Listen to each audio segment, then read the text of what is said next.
Porque o aquecimento global, maior problema da humanidade, não é levado tão a sério quanto uma disputa por território, como as que acontecem na Ucrânia e na faixa de Gaza. Se parece exagero, é só lembrar que, mesmo depois de anos de promessas, nenhum país rico doou os 100 milhões de dólares prometidos aos países vulneráveis para enfrentar a mudança climática. Enquanto isso, só no ano passado, o mundo gastou 2 trilhões 224 milhões de dólares com armas. Valor citado pelo presidente Lula em um dos discursos na COP28.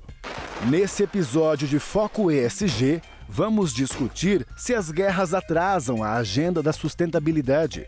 Os nossos convidados são Marijane Lisboa, doutora em Ciências Sociais, professora e escritora. Essa percepção pós-Covid de que as economias mundiais altamente globalizadas se perceberam reféns, de repente, de algumas não têm isso, outras não têm aquilo, etc. Nós não tínhamos máscara, lembra que nós não tínhamos máscara? Que era tudo fabricado na Índia e na China. Então há um movimento agora de desglobalização. Não inteiro, mas assim, tipo, eu quero garantir, China, por exemplo, ela quer garantir que ela vai alimentar a população dela na próxima crise que vai ter. E isso significa também, no caso da China, é muito interessante, de outros, a União Europeia também, procurar aqueles recursos, novos recursos necessários para poder garantir, por exemplo, um novo ciclo econômico. Jefferson Kiyohara, consultor em compliance e sustentabilidade. Quando veio a pandemia, descobriu-se o quê? Que somos dependentes. Uhum. E muitos países ou autoridades não querem perder autonomia. Puxa, eu tenho recursos limitados, né? E vamos pensar sobre a ótica ESG. Então, eu tenho que criar um modelo que seja sustentável. Ou eu posso ir para o outro lado, se os recursos são poucos, o que tem que ser meu. Então, por isso que o cenário atual, ele permite alguns caminhos, né? Tanto ir pela guerra, de eu vou tomar porque eu preciso do seu minério, da sua terra que planta, porque esse recurso é escasso. Ou eu poderia ir para uma linha, de fato, mais sustentável, de buscar pontos em comum. E aí, com isso, sim, construir um futuro, né, que garantisse a vida do planeta como um todo. Esse é o momento do Foco ESG.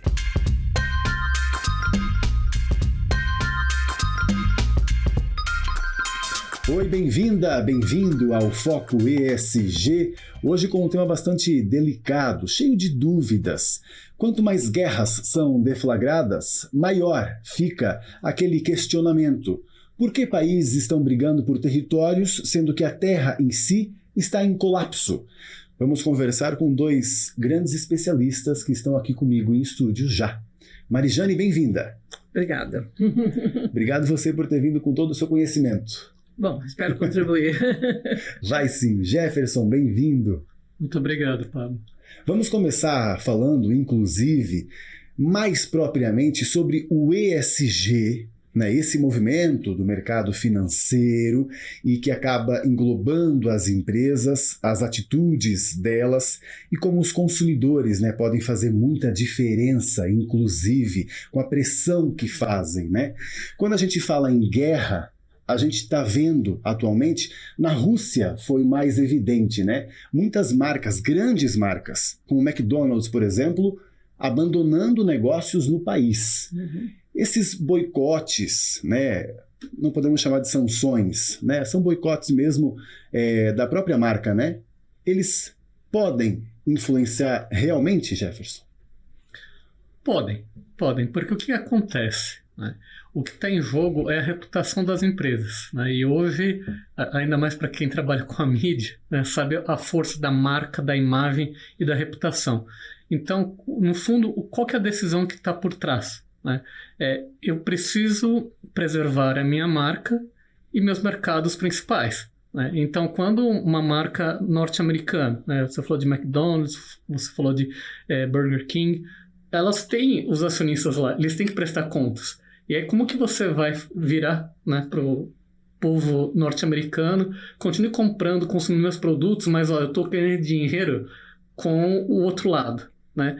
Então, cada vez mais a questão de responsabilização das empresas aumenta, né? Então, esse movimento está muito ligado a prestar contas para o seu acionista, para o seu mercado principal ou principais, né? E tomar um posicionamento, né? Cada vez mais você vai perceber empresas e marcas tomando posicionamento em temas, inclusive, sensíveis como a guerra, tá, Pablo? Pois é, e aí, inclusive, né, com isso, eles estão assumindo o risco de perder muito em faturamento.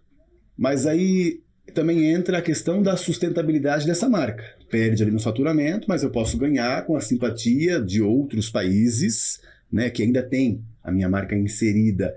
É romântico demais pensar assim? Na verdade, não é romântico, é prático, é pragmático. Porque você tem que olhar o quanto você deixou de perder de um lado, mas está ganhando do outro. Porque imagina o seguinte, se a marca não toma esse posicionamento e sofre algum tipo de sanção ou boicote dentro do seu próprio país ou mercados principais. O que aqui foi uma perda que foi grande, poderia se tornar ainda maior, inclusive inviabilizar a continuidade da empresa, né, Pablo? E isso conversa muito com a temática ESG e de sustentabilidade, né? Porque qual que é a lógica de recursos finitos e o que eu faço para que a empresa continue existindo no futuro? Então, é esse pensamento que está norteando. Que decisão tem que tomar hoje para garantir que a minha empresa continue existindo no futuro? Inclusive, você que ficou curioso sobre essa temática, né? Esse subtema aqui do nosso programa hoje, se você procurar pela internet pelo movimento BDS, que significa Boicote, Desinvestimento e Sanções, vai ver inclusive uma lista, né, de empresas as quais sugerem que sejam boicotadas imediatamente ou de forma estratégica ou apenas pressionando mesmo como consumidor, fazendo contato com as empresas, né? Você vê esse movimento social com bons olhos, Marijane? Eu vejo com muito bons olhos. Acho que o consumidor tem duas funções muito importantes. Uma muito pessoal, o que eu consumo, o que eu compro, etc. A outra é esse papel político do consumidor. É o consumidor que acena muito claramente para as empresas que isto ou aquilo não é aceitável, né? Acho que, por exemplo, o Brasil, que é um país que exporta muitos produtos, né? Proteína animal, enfim, soja, né? Vai cada vez mais se preocupar com isso. Porque cada vez mais esse mercado europeu, que é o nosso principal mercado, não vou dizer que é o caso da China, que acho que não está tão atenta a essa questão de povos indígenas, etc. Mas o mercado europeu, assim, cada vez vai exigir mais que você comprove que realmente aquela carne, aquele boi veio daquela fazenda e não de outra, porque nós já sabemos, tem estudos feitos por empresas, inclusive europeias, inglesas, mostrando como o boi que foi criado numa terra que foi desmatada ilegalmente, depois é transferido para outra, depois para outra, e depois aparece, digamos, limpo, tá certo? Quer dizer, legalizado, né? Cada vez mais vai se exigir empresas que façam essa certificação de toda a cadeia para provar que você está importando, né, tal coisa que não afetou nem a floresta amazônica, nem os povos indígenas locais, nem quilombos, nem populações tradicionais, de modo que eu acho que assim, uma parte, né, infelizmente, mas do nosso agronegócio, que trabalha imaginando sempre se apropriar de terras públicas, etc., está fazendo uma aposta errada, porque esse público europeu vai se tornar cada vez mais exigente. Sim. E que, no que se refere à floresta amazônica, acho que os próprios chineses, por quê? Eles são um dos grandes emissores, acho que são os maiores emissores de gás de efeito estufa. Quer dizer, interessa a eles que nós diminuamos a nossa pegada, tá certo? Né? Já que eles vão diminuir, mas não vão diminuir tão cedo, né? Inclusive estão expandindo a exploração de carvão. Então, também, eu acho que a gente tem que cada vez estar mais atento a essa questão do consumidor, porque o consumidor é a opinião pública e a opinião pública pressiona os seus governos. Sim, bem lembrado. Isso vai acontecer não só por questão de guerra, né? Por todas as questões, o consumidor vai ditar muito o mercado ainda, né? Só que a gente também tem ainda, infelizmente, né? Deveria ser felizmente, inclusive, né? Relações de governo. E então, existem muitos países investindo, porque também recebem investimentos de outros países, e por isso que tem essa trama da guerra, né? Como Estados Unidos e Israel. né? A comunidade judaica, inclusive, apoia financeiramente muitos políticos dos Estados Unidos, né? E por isso que, inclusive, Biden tem também uma pressão dessa comunidade judaica para agora apoiar Israel, né?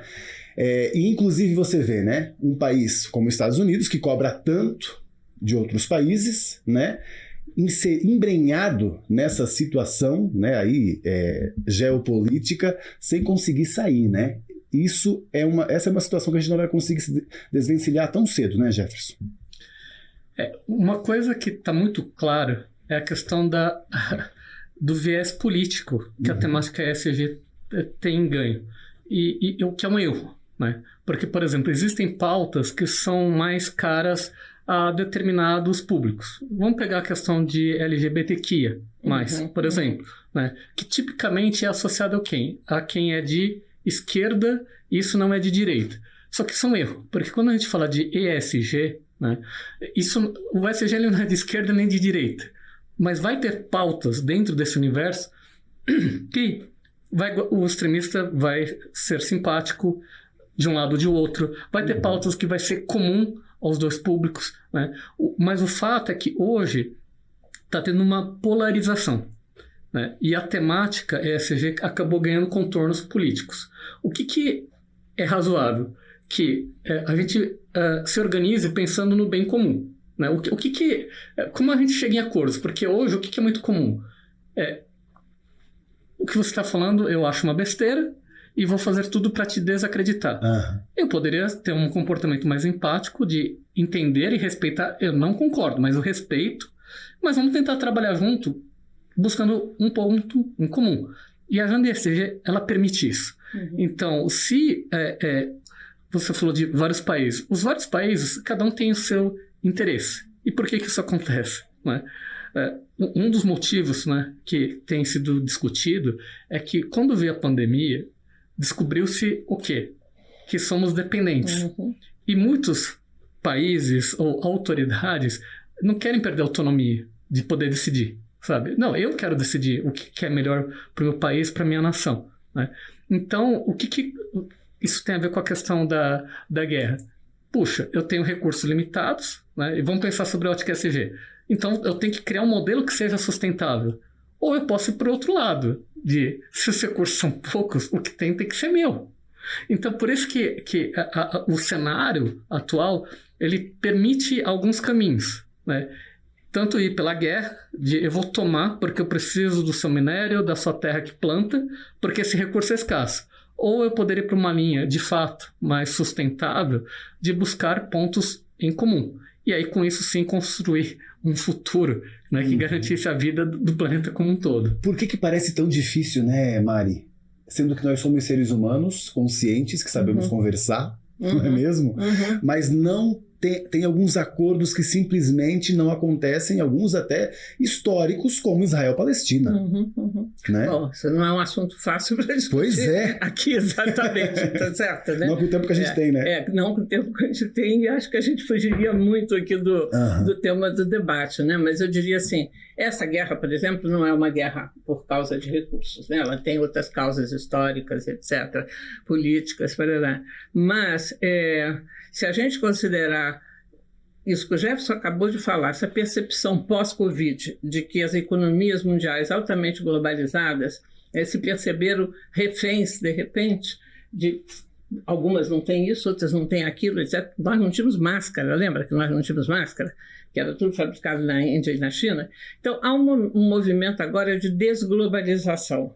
Não inteiro, mas assim, tipo, quero garantir, China, por exemplo, ela quer garantir que ela vai alimentar a população dela na próxima crise que vai ter, a próxima pandemia, a gente tem quase certeza que vai ter, né? Então, há essa tendência de garantir, e isso significa também, no caso da China é muito interessante, de outros, e a União Europeia também, procurar aqueles recursos, novos recursos necessários para poder garantir, por exemplo, um novo ciclo econômico em que você vai substituir baterias movidas a combustíveis fósseis por baterias elétricas. Não é todo mundo que tem lítio, não é todo mundo que tem paládio, não é todo mundo que tem as chamadas terras raras. Então, a gente está assistindo agora uma tendência de tentar reconfigurar as relações internacionais na seguinte maneira: países que têm esses minérios, continente africano é uma das coisas que, assim, para a infelicidade, eu diria, de grande parte dos países africanos, são muito ricos, a maioria deles,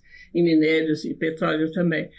Então, a China está direto em cima, a União Europeia também. Quer dizer, na medida que a disputa ali, as mudanças de governo que a gente assistiu ali na África Ocidental, todas têm a ver com a disputa entre França e Rússia pelos recursos minerais daquelas regiões. Pensando no SEG, quer dizer, nós somos um país que temos lítio, bastante, né? Agora, estamos começando a permitir... Outra coisa, temos energia solar, porque nós temos muita exposição solar e ventos, né? Então, a tendência geral está sendo assim: o Brasil é o grande país para produzir hidrogênio verde, né? Para explorar lítio, exportar, etc. Bom, para quê? Para que grande parte dos países europeus e outros renove a sua frota de carro agora com carros elétricos. Eu considero que essa não é prioridade da humanidade, tá certo? Nós somos uma humanidade que tem, quantos? 8 bi, né? Então, uma boa parte passa fome. Nós estamos numa mudança climática a caminho, não vamos pará-la. O que a gente pode fazer é diminuir o impacto dela, porque já está aí. A necessidade de recursos para adaptação é enorme, né? Para a gente preparar nossas cidades para as novas chuvas e deslizamentos, etc. Faz sentido que o Brasil agora comece a explorar minério de qualquer jeito para exportar para a Europa, que faça fazendas solares e fazendas eólicas, que nós temos no Nordeste, em cima de qualquer lugar, populações tradicionais, povos remanescentes de quilombo, pescadores. Arruinando comunidades. Então, eu imagino que na hora que chegar na Europa e disser: olha, essa bateria desse seu carro, etc., que foi produzido com hidrogênio e que você não está poluindo mais o ar. Mas que, olha lá, aquela comunidade quilombola está totalmente destruída, as galinhas não põem ovo, tá certo? Porque isso acontece, diz que em função do ruído das hélices, né? As galinhas não põem ovo, as pessoas não conseguem dormir, tomam calmante. Tem um novo momento, uma nova onda de resolver enfrentar o problema dos combustíveis fósseis, que é uma má solução. Que é assim: vamos substituir todos eles por eólica e solar. Não dá para substituir, não tem suficiente para isso, não tem minério suficiente para isso, e se for fazer isso, vai inclusive esgotar rapidamente. Por exemplo, vai faltar lítio para celular rapidamente, nos primeiros 30 anos de bateria. Então, a gente tem que começar a pensar também para onde estamos indo. Sim. E pensar que isso pode impactar na própria propaganda do produto na Europa, entendeu? E nos consumidores em geral. E voltamos para as pessoas, né? De consumidores apenas, né? Exato. Mas para a gente como cidadãos, né? Que elegem os políticos, né? Porque essas decisões, elas realmente refletem uma maquiagem sobre aquela intenção da sustentabilidade do planeta, sendo que, na realidade, toda a ação deles é diferenciada. Sim. Né? Inclusive, até, se a gente voltar à guerra de maneira mais assertiva mesmo, voltando a esse tema, a própria produção de armamentos, de navios, de aviões, que é algo crescente. Que se consome, ainda, né? O que se consome em minérios, recursos, né? Que poderiam estar sendo usados para outros fins muito mais nobres, né? Essa relação, será que a gente, até imagina a resposta, mas a gente provoca, né? Como também que a gente poderia ganhar força para mostrar que a gente sabe disso? De que esses políticos estão pelo caminho errado e que não vão nos salvar. Um erro comum das pessoas, né, inclusive aqui no Brasil, é procurar heróis ou heroínas e culpados. Esse problema é esse o culpado. Esse aqui quem que vai nos salvar? Né? E eu gosto muito da sua fala, Pablo, quando você diz do nosso poder, do indivíduo, né, da pessoa. Né? Porque sim, temos o poder do voto como cidadãos, mas ele não é o único. A gente também tem um poder financeiro porque somos consumidores. Né? Então, quando você fala de influenciar, tem mais de um caminho. Né? Porque o voto, sob uma ótica política, é um dos instrumentos. Né? Alguns exemplos. Portal de transparência. né? Quantas pessoas você conhece que olha lá para ver, puxa, como estão gastando esse dinheiro? Quanto aquela reforma na escola pública, perto lá de casa, quanto saiu? A gente não tem esse hábito, sabe, de fiscalizar. Agora, se você mora num prédio, com certeza tem o comitê fiscal, né, o grupo que olha, mas os demais confiam nele.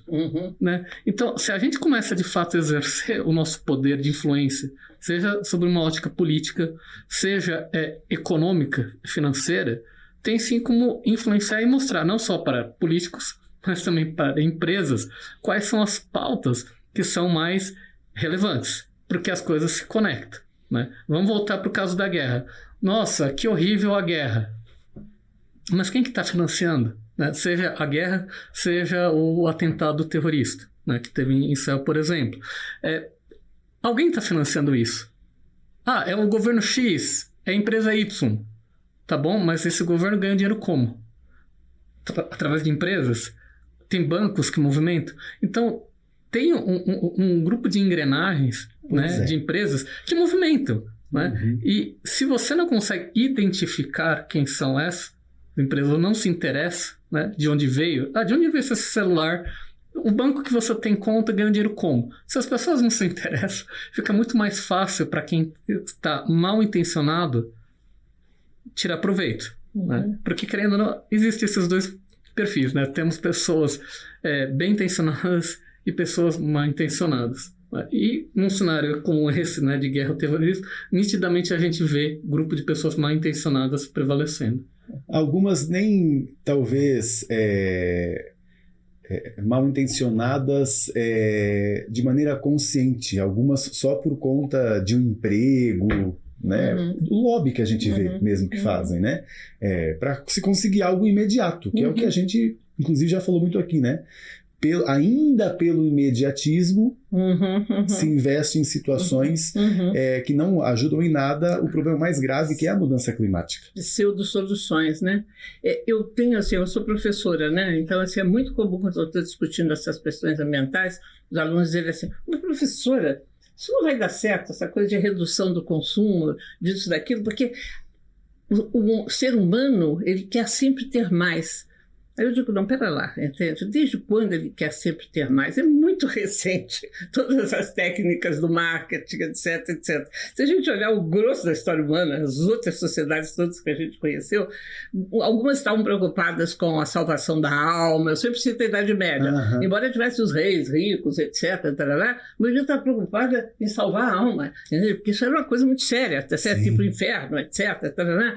Se a gente pega nossas sociedades indígenas, ninguém está preocupado em acumular. Quer dizer, o ser humano, ele é capaz de muitas coisas e as sociedades de desejarem coisas muito diferentes. O que a gente precisa é começar a reconhecer a realidade.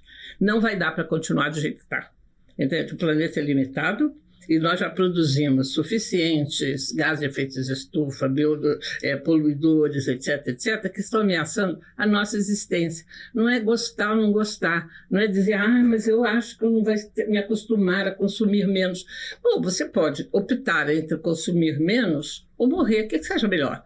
É esta a questão que está se colocando para a humanidade, né? Claro que as empresas são as últimas, a maioria delas, né? As últimas a pensarem assim, porque elas dizem, a minha razão de ser é crescer e ganhar dinheiro. Então, como é que eu vou agora me propor a produzir menos, ou mais caro, né? Os governos pensam a mesma coisa. Se eu começar a dizer que não vai ter crescimento, a gente vê algum candidato dizer que ele não vai, ele vai ser a favor do decrescimento, que é uma teoria econômica muito boa, né? Para a questão ambiental, ninguém diz. Agora, tem que dizer a verdade, tem que dizer a verdade, porque nós estamos caminhando para o despenhadeiro, entende? Porque não queremos ver. E a própria pandemia também mostrou isso para nós. Mostrou isso. O que valia mais a pena? Sobreviver ou consumir quando isso, aquilo, aquilo? Quando a gente desacelerou, quantos lugares que a gente viu, né? Inclusive a fauna, a flora retornando. Retornando, os bichos andando, né? Ver uns filmes do Canadá, os bichos andando pela cidade. Entrava lá o urso, né? O cervo, etc. Enfim, entende? Essa é a realidade. E a própria emissão também, que diminuiu muito. Diminuiu. Voltou depois com tudo, mas diminuiu muito naquele momento. É uma situação que a gente não tem como resolver de uma hora para outra.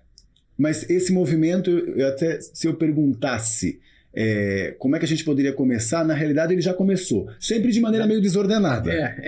Né? Mas ele já começou com o próprio ESG, ou estou exagerando? O ESG, a sigla é recente, as práticas, não. Né? Quando a gente fala da própria questão da responsabilidade socioambiental, ela é mais antiga, a gente já teve outras ações relevantes. Eu acho que a grande diferença agora, primeiro, a questão de participação dos países mais ricos e do sistema financeiro. Ou seja, muitas das pessoas que detêm o poder e o dinheiro perceberam que esse tema era importante para continuar, né, o país crescendo, existindo, a empresa. Então, quando a gente fala do ESG, né, não é que é um fator novo, mas ele sim é uma condição para que esse futuro que a gente quer aconteça. Né? Então, isso é importante de ter claro do porquê que o ESG é importante. Não é porque ele é novo, mas porque ele vai ajudar a garantir o futuro. Sim, Marijane, até porque a gente tem já para um encerramento. E é difícil isso a gente avaliar agora rapidamente também, mas como você vê a diferença que seria dada numa condição de país como Rússia, por exemplo, que está em guerra, né, instalou uma guerra na Ucrânia, se passasse a olhar mais para as questões socioambientais em vez da guerra, né? Será que Putin conseguiria perceber que, né, teria até ele receberia mais valor? Não, ele não perceberia. Na verdade, a economia russa hoje é uma economia mais atrasada que a brasileira, né? Quer dizer, vive praticamente da extração de combustíveis fósseis, que eles são ricos, né, em petróleo, gás, etc.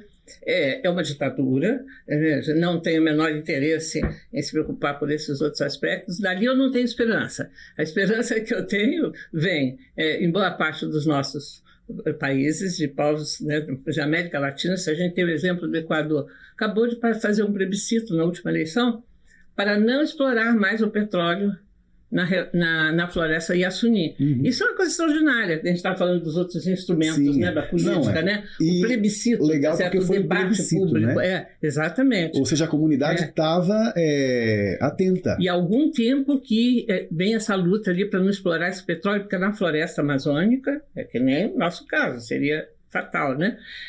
Então, assim, a gente tem avanços desses povos indígenas, de países da América Latina, a proposta que o presidente da Colômbia fez, que infelizmente o nosso presidente não concordou, em não explorar petróleo na Amazônia. Seria um grande avanço. Aliás, vamos explorar mais petróleo, porque já temos uma série de poços, estamos explorando. Não abrir novas.